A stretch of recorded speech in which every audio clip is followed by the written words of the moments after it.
오늘은 모래와 반석, 이런 제목의 말씀 함께 나누도록 하겠습니다. 저희가 오늘 함께 읽은 이 본문은 마태복음 5장에서 7장까지 이어지는 예수님의 산상수훈 말씀의 결론 부분입니다. 참 유명한 말씀이죠. 반석 위에 집을 짓는 사람과 모래 위에 집을 짓는 사람을 비교하고 있습니다. 내용의 핵심은 모래 위에 집을 짓는 사람은 어리석은 사람이고 반석 위에 집을 짓는 사람은 지혜로운 사람이다. 이런 비교 속에 있습니다.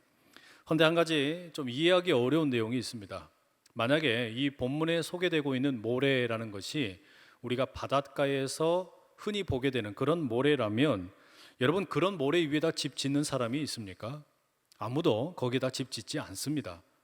다만 당연히 반석 위에다가 기초를 다지고 집을 짓는 것이 우리 대부분의 사람들의 모습일 겁니다. 그게 당연하죠. 그런데 왜 예수님께서는 이 반석과 모래 위에 각각 집을 짓는 사람을 비교하고 계시는 겁니까? 이 본문이 말하는 반석과 모래를 그 이스라엘의 지형이나 기후에 비추어서 살펴볼 필요가 있습니다. 조금 전에 살펴보신 그 영상은 와디라는 그 지형에 이제 우기가 시작이 되면서 강물이 범람하게 되는 내용을 보여주는 겁니다. 이 와디라는 지형은 중동 지역이나 북아프리카 지역에서 평소에는 이게 물이 흐르지 않다가 우기가 되면 이제 강물이 범람하게 되는 그런 지형을 가리킵니다. 본래 강물이 흐르는 곳인데 메마른 땅이 되어버리고 아무것도 물기가 없다가 다시 비가 오기 시작하면 어디에서 왔나 싶을 만큼 많은 강물이 흘러넘치는 이 참 신기한 광경입니다.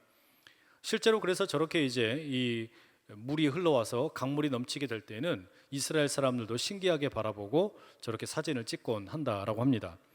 이스라엘은 크게 건기와 우기로 이 기후가 나누어진다라고 말하지요. 10월부터 다음해 4월까지는 보통 우기라고 부르고, 그리고 4월부터 이제 9월까지는 건기로 알려져 있습니다.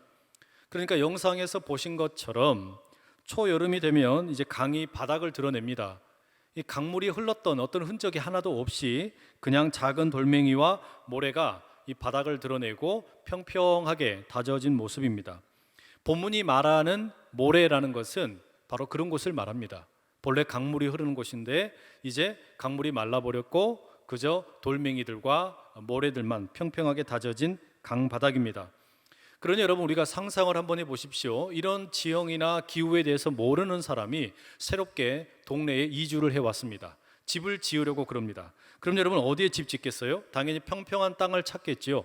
아무래도 가파른 그 바위 그리고 깎아지른 듯한 그런 곳에는 이 땅이 평평하지 않기 때문에 집 짓기 쉽지 않습니다. 당연히 평평한 땅을 찾아서 집을 짓게 됩니다. 이것은 무슨 꼼수를 부리려고 하는 것도 아니고 쉽게 지으려는 것도 아닙니다. 땅이 평평해야 집을 짓는 게 편할 수밖에 없습니다. 하지만 이스라엘 주민들이 만약에 그 바닥에다가 집을 짓는 사람을 보면 어리석다라고 생각할 것입니다. 강바닥에 집을 짓는 사람을 당연히 비웃게 마련입니다. 왜 그렇습니까? 집을 대충 짓기 때문도 아니고요, 건축 공법에 문제가 있기 때문도 아닙니다. 이유는 딱 한 가지입니다. 비가 오면 어떻게 될지를 알기 때문이죠. 건기에는 괜찮습니다. 모래 위에 지은 집이나 반석 위에 지은 집이나 비가 오지 않을 때에는 문제가 없다라는 말입니다. 살아가는데도 아무 문제 없습니다. 하지만 가을이 찾아오고 비가 내리고 바람이 불고 강물이 불어나기 시작하면 이제 문제가 시작됩니다. 결국 이 반석 위에 지은 집이냐 모래 위에 지은 집이냐 건축 부지가 문제가 있다라는 것을 말해줍니다. 이런 배경에서 여러분, 우리가 다시 예수님의 말씀을 귀 기울여 볼 필요가 있겠죠. 예수님은 모래 위에 집을 짓는 사람은 어리석다, 그리고 반석 위에 집을 짓는 사람은 지혜롭다 말씀하십니다. 어리석은 사람은 예수님이 들려주신 산상수훈의 말씀을 알지만 행하지 않습니다. 반면에 지혜로운 사람은 예수님 들려주신 말씀을 잘 기억했다가 그대로 행하는 사람입니다. 이게 차이점입니다. 그럼 여러분, 우리가 던져야 될 또 다른 질문이 하나 생기게 되지요. 왜 어떤 사람은 말씀을 알고 행하는데 반면에 다른 사람들은 말씀을 배우면서도 행하지 않느냐라는 점입니다. 말씀을 행함과 행하지 않음의 그 차이가 뭐냐라는 거예요. 여기서 다시 우리는 여러분 비유를 생각해 볼 필요가 있겠습니다. 반석 위에 집을 짓는 사람, 모래 위에 집을 짓는 사람, 가만히 다시 한번 생각해 보십시다. 만약에 여러분이 지금 집을 지으려고 그러는데 내가 집을 짓고 있는 이 터전이 나중에 비가 와서 강물이 흐르는 곳이 된다면 여러분 거기에 집 짓겠어요? 내가 실컷 집을 지어놨는데 나중에 우기가 되어가지고 바로 여기로 강물이 흘러간다. 그것을 보면서 집 지을 사람 아무도 없을 겁니다. 그럼 결론은 나지요. 지혜로운 사람과 어리석은 사람의 갈림길은 뭐냐? 현재가 아닙니다. 이 우기의 때가 아니라는 이야기예요. 이 건기의 때가 아니라는 이야기입니다. 그럼 언제입니까? 미래입니다. 현재가 아니라 미래가 문제입니다.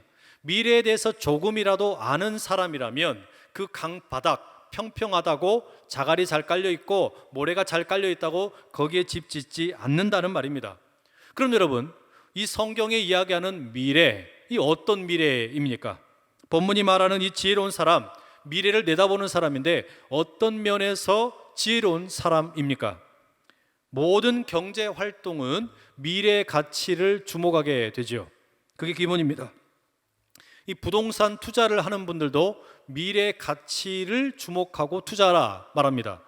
주식에 투자를 할 때에도 회사의 미래 가치가 어떻게 될 것인가 염두에 두고 투자하라 이렇게 이야기하죠.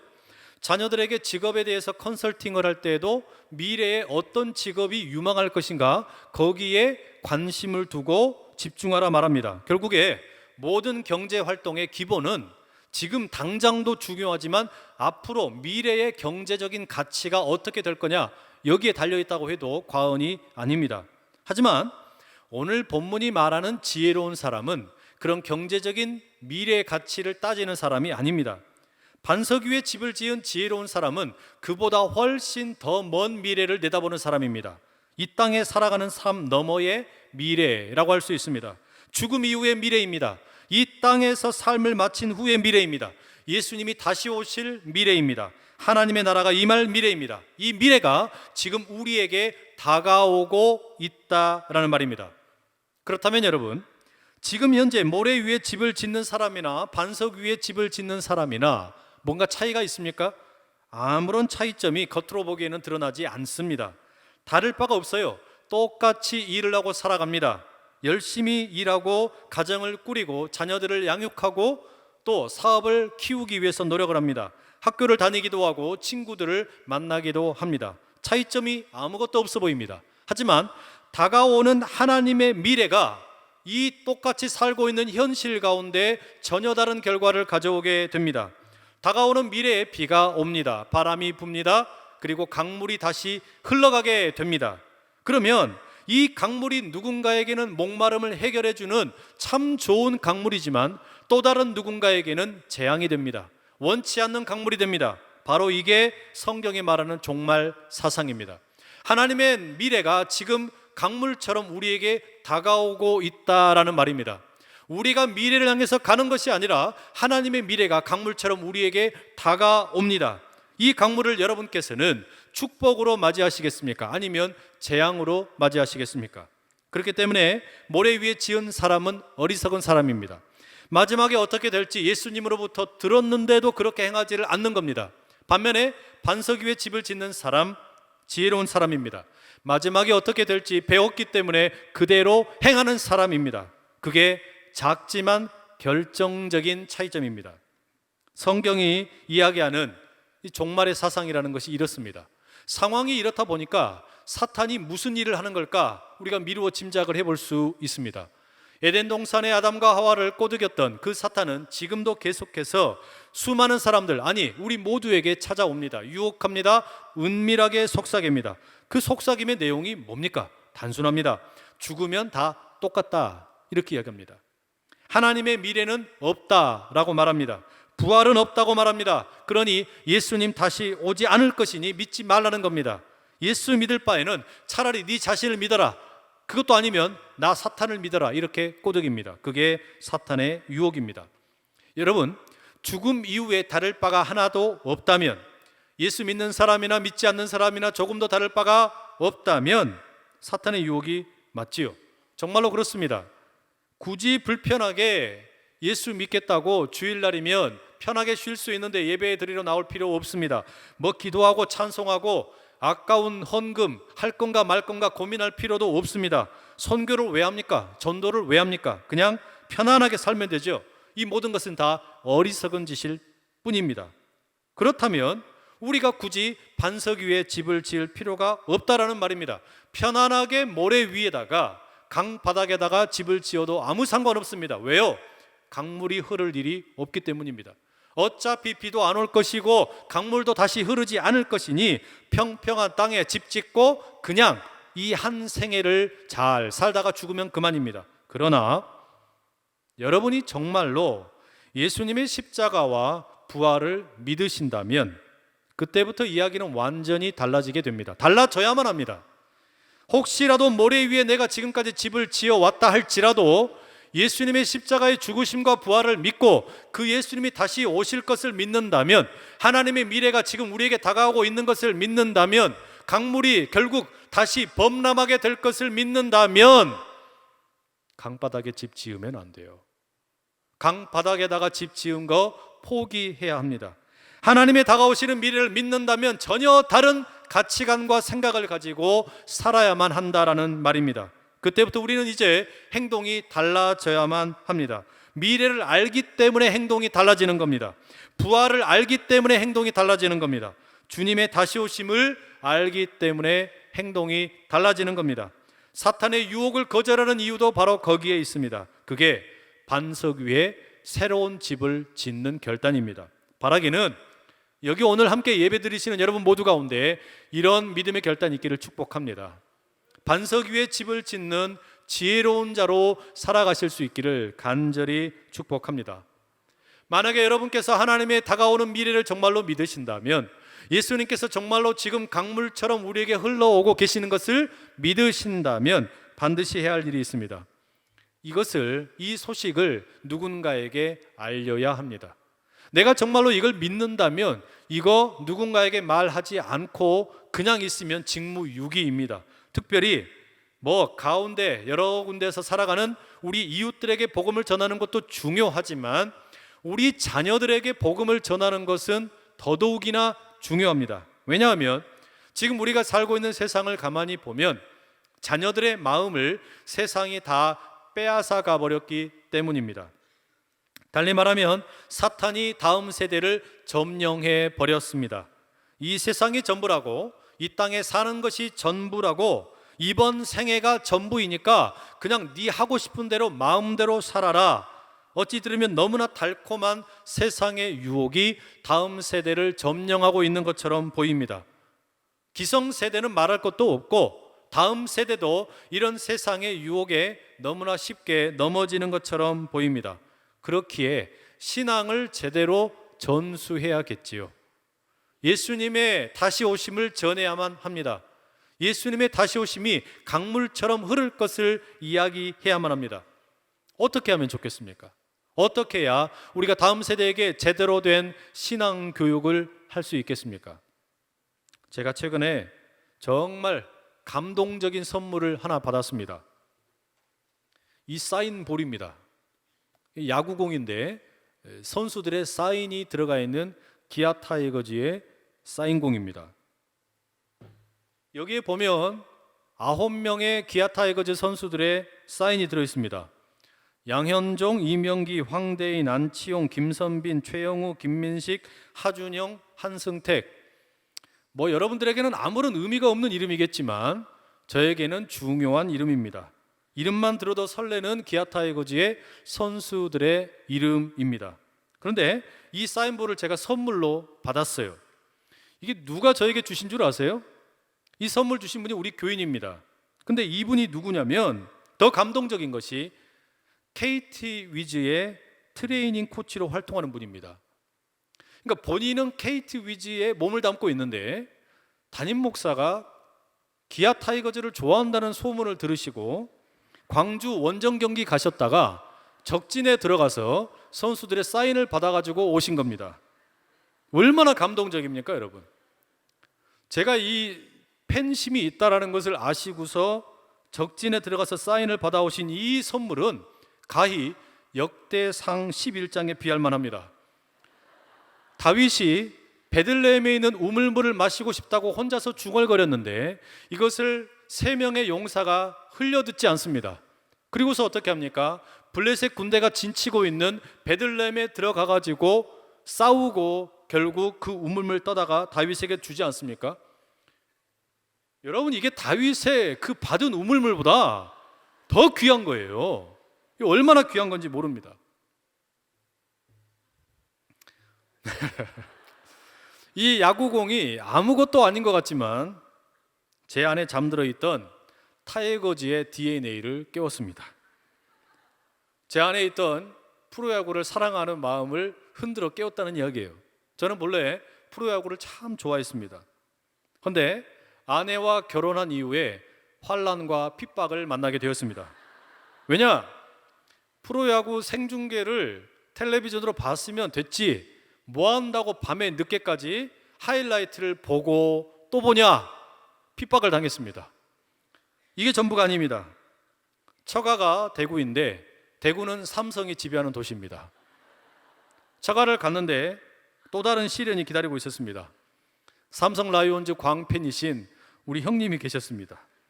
다른 날은 괜찮은데 삼성 라이온즈와 기아 타이거즈가 경기하는 날이면 이게 제 마음이 너무 불편합니다. 응원을 하고 싶은데 형님이 삼성을 하도 열심히 응원하고 있으니까 그냥 아무 소리 못하고 속으로만 기아를 응원하는 겁니다. 이런 혼란스러움과 핍박과 환란 가운데 제 안에 있던 타이거즈가 차츰차츰 사라져버리게 되었습니다. 이제는 타이거즈가 제 곁을 떠난 것 같았단 말이죠. 그런데 이 사인볼이 저에게 찾아온 겁니다. 이 사인볼이 저에게 찾아오자 여러분, DNA가 살아나더란 이야기죠. 한번 타이거즈는 영원한 타이거즈다. 제 안에 잠들어 있던 타이거즈의 DNA가 깨어났어요. 잘할 때이든지 못할 때이든지 기아 타이거즈는 계속해서 타이거즈이다. 그래서 제가 다시 응원을 시작했다는 거 아닙니까? 그랬더니 놀라운 일이 벌어졌어요. 그 전까지 이번 시즌 계속해서 꼴등을 하던 팀이 제가 응원을 했더니 엄청나게 성적이 좋아지는 겁니다. 감독을 교체하더니 최근에 11승 3패, 무려 이렇게 높은 승률을 자랑하고 있습니다. 할렐루야!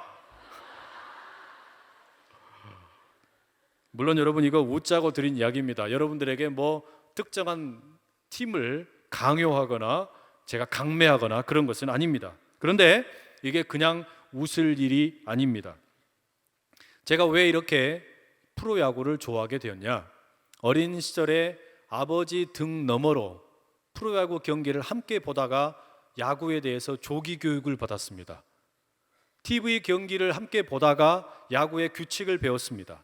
유명한 선수들의 이름을 외우게 되었습니다. 누가 이것을 주입식으로 가르친 게 아닙니다.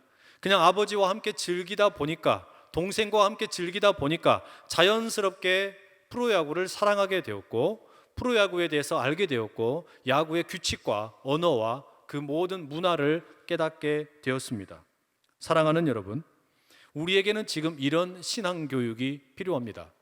제가 아버지와 함께 그렇게 야구 경기를 보았던 것이 이제는 아들 녀석과 함께 야구를 봅니다. 아들이 와서 저에게 묻습니다. 아빠, 저건 무슨 규칙이야? 야구 저건 어떻게 하는 거야? 저 선수의 이름은 뭐야? 자연스럽게 이제 아들에게 제가 아버지로부터 배웠던 야구에 대한 문화를 물려주고 있습니다. 여러분, 자연스럽게 마음에 새겨지는 이런 신앙교육이 오늘 우리에게 필요하다라는 이야기입니다. 우리의 신앙교육이라고 하는 것은 억지로 데려다 놓고 될 일이 아닙니다. 주는 그리스도시요 살아계신 하나님의 아들이다. 베드로의 신앙 고백을 우리는 잘 압니다. 베드로의 그 신앙 고백을 예수님이 들으시고 내가 그 반석 위에다가 나의 교회를 세우겠다, 우리 주님께서 말씀하셨지요. 그런데 이 말씀을 이렇게 해석해 보고 싶습니다. 우리 마음이라는 것은 반석입니다. 그런데 이 반석에는 무언가가 언제나 새겨질 때가 있습니다. 이 마음이라는 반석에 세상이 심어주는 문화를 심을 것이냐, 프로야구를 심을 것이냐, 다른 어떤 것을 심을 것이냐, 아니, 그게 아니라 주님은 그리스도이시고 살아계신 하나님의 아들이라는 신앙 고백을 심을 것이냐. 여러분, 우리가 무엇을 해야 되겠습니까? 결국 우리가 자녀들에게 신앙을 교육시킨다는 것, 또는 우리가 신앙을 습득한다라는 것은 마음에 무언가를 새기는 일입니다. 마음에 주님은 그리스도이시고 살아계신 하나님의 아들이라는 이 신앙 고백을 새기는 일이라는 말입니다. 그런데 여러분, 이걸 달리 이야기하면 무엇이냐? 우리 마음에 영혼의 고향을 만드는 일입니다. 우리 마음에 고향을 만드는 것이 신앙이라는 말입니다. 여러분, 그게 신앙이요 또한 신앙 교육입니다. 무슨 말이겠습니까? 우리가 살다 보면 세상살이 힘들 때 있지요. 스트레스 받을 때 있습니다. 어려울 때가 참 많습니다. 그럴 때 여러분, 고향을 찾아가면 어떻습니까? 따스하게 안아주고 환영해주고 참 좋습니다. 부모님, 친지, 친구들, 그들이 반겨주면 왜 그렇게 고향은 푸근한지 모릅니다. 마찬가지입니다. 신앙이라는 게 뭐냐? 이 기독교 교육이라는 게 뭐냐? 우리 마음에 고향을 만드는 일입니다. 영혼의 고향을 만드는 일입니다. 이 땅에서의 삶이 전부가 아니라 나도 돌아갈 고향이 있다, 내 영혼에 돌아갈 고향이 있다, 이것을 새기는 것이 우리의 신앙이라는 이야기예요. 우리 마음에 그 고향을 만드는 일이 우리의 신앙이라는 이야기입니다. 그래서 예수님께서는 베드로의 그 고백을 들으시고 말씀하시지 않습니까? 내가 이 고백 위에, 이 반석 위에 내 교회를 세우겠다. 그 고향을 만들어 주겠다는 말씀입니다. 여러분, 우리가 우리의 마음에다가 그 신앙의 고백을 새기는 일, 주님께서 고향을 만들어 주시는 일입니다. 바라기는 여러분의 마음에 영혼의 고향이 새겨지기를 축복합니다. 평생 신앙 고백하면서도, 신앙생활하면서도 마음의 고향이 없는 사람 흔들립니다. 어떻게 살아야 될지 몰라서 맨날 방황하기 쉽습니다. 그러나 영혼의 고향이 있는 사람, 마음의 고향이 새겨져 있는 사람 쉽사리 흔들리지 않습니다. 어려운 일 만나도, 무거운 일을 만나도, 힘겨운 일을 만나도 내게는 돌아갈 고향이 있다. 그 사람은 힘있게 신앙으로 일어설 수 있다라는 말이지요. 바라기는 여러분의 영혼의 고향이 마음 가운데 오롯이 새겨질 수 있기를 축복합니다. 그래서 사도 바울은 로마서 2장 29절에 이렇게 이야기합니다. 오직 이면적 유대인이 유대인이며 할례는 마음에 할지니 영에 있고 율법 조문에 있지 아니하는 것이라. 그 칭찬이 사람에게서가 아니요 다만 하나님에게서니라. 무슨 말입니까? 할례를 하려면 몸에다가 하는 것도 중요하지만 마음에다 하라는 이야기입니다. 이스라엘 사람이 됨을 보여주는 징표, 몸의 표피에다가 새기는 할례, 그것은 평생토록 따라다니는 흔적입니다. 평생토록 따라다니는 새겨진 모습입니다. 그러나 진짜로 해야 될 할례는 뭐냐? 몸에다가 하는 것이 아니라 우리 마음에다 해야 된다는 거예요. 우리의 마음에 진정한 할례가 새겨지게 될 때 그 사람이 참 이스라엘이요, 참 그리스도인이요, 참 교회라고 말하고 있는 겁니다. 여러분, 바로 이것이 우리가 해야 할 일입니다.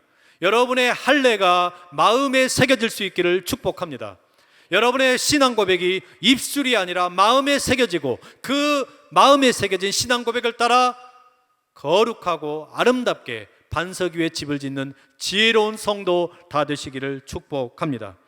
그렇기 때문에 여러분, 우리는 이 일을 우리 자신에게 뿐만 아니라 우리 자녀들에게도 꼭 해줘야만 합니다. 어린 시절에 새겨진 마음의 고향은 쉽사리 사라지지 않습니다. 바람이 불어도 사라지지 않습니다. 태풍이 불어도 사라지지 않습니다.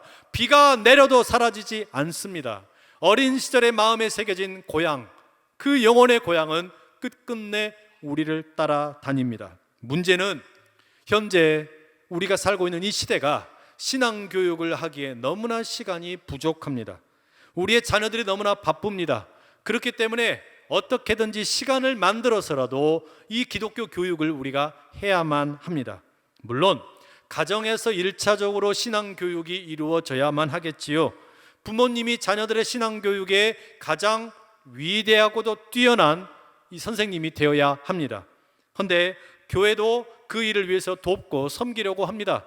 어떻게 도울까? 이런저런 방법을 계속해서 쓰고 있습니다. 이번 여름부터는 여름방학에 우리의 자녀들을 교회로 초청하려고 합니다. 짧은 기간일지라도 우리 자녀들이 함께 교회에 모여서 밥 먹고 또 말씀을 큐티하고 함께 읽고 기도하고 자기주도 학습을 배우고 세상의 가치관에 의해서 새겨졌던 마음의 흔적들을 복음으로 새기는, 새롭게 새기는 일들을 해보려고 합니다. 이것을 우리는 브릿지 스쿨이라고 이름 붙이려고 합니다. 세상과 다리 놓아져 있던 것을 끊어버리고 하나님과 우리 자녀들 사이에 제대로 된 다리를 놓는 일, 이거 해보려고 한다라는 말입니다. 그러니 하실 수 있거든 자녀들도 보내주시고 후원도 해주시고 자원봉사도 해주시고 여러분들 함께 마음 모아주시기를 간절히 축복합니다. 아울러 여러분, 우리가 이 여름에 열린구역 해피데이 전도 활동을 합니다. 뿐만 아니라 해외와 국내에서 선교 활동도 진행합니다. 왜 날씨도 더워 죽겠는데 이런 일을 합니까? 다른 거 아닙니다. 내 안에 새겨져 있는, 내 마음에 새겨져 있는 이 영혼의 고향을 다른 사람들에게도 소개하고 싶기 때문입니다. 내 안에 있는 이 천국의 DNA를 다른 사람에게도 나누기 원하기 때문입니다. 그래서 우리는 관계 전도를 하고 뿐만 아니라 해외에도 선교를 하고 국내에도 다른 곳에도 찾아가 이 복음을 새기려고 합니다. 여러분, 하실 수만 있거든 시간 잘라 놓으시고 해외 선교도 함께 가시고 의료 봉사도 하시고 여러 가지 여러분에게 가지고 있는 달란트를 따라서 섬김의 기쁨을 함께 누리실 수 있기를 간절히 축복합니다. 그래서 여러분, 우리 안에 있는, 내 마음에 있는 이 영혼의 고향이 다른 이들에게도 나누어져서 아름답고 귀한 섬김이 우리를 통해 이 나라와 이 민족, 이 세상 끝까지 함께 할 수 있기를 간절히 축복합니다. 기도하겠습니다. 사랑하는 아버지 하나님, 우리의 마음 가운데 영혼의 고향이 새겨지게 하심에 감사를 드립니다. 이 땅에서 사는 것이 전부라는 사탄의 거짓을 물리치고 죽음 이후의 영원한 삶을 사모하며 살게 하여 주시옵소서. 특별히 우리 자녀들에게 이 영혼의 고향을 선물하기 원하나이다. 저들이 모래 위에 집을 짓는 어리석은 자 되지 않게 하시고 반석 위에 집을 짓는 지혜로운 자가 되어 하나님의 아름다운 선물을 누리게 하여 주시옵소서. 어린 시절에 마음의 할례가 있게 하여 주시옵소서. 부모된 우리들의 무릎에서 신앙의 언어와 규칙과 신비를 배우며 저들의 영혼이 성장하는 것을 보게 하여 주시옵소서. 예수 그리스도의 이름으로 간절히 기도드립니다. 아멘.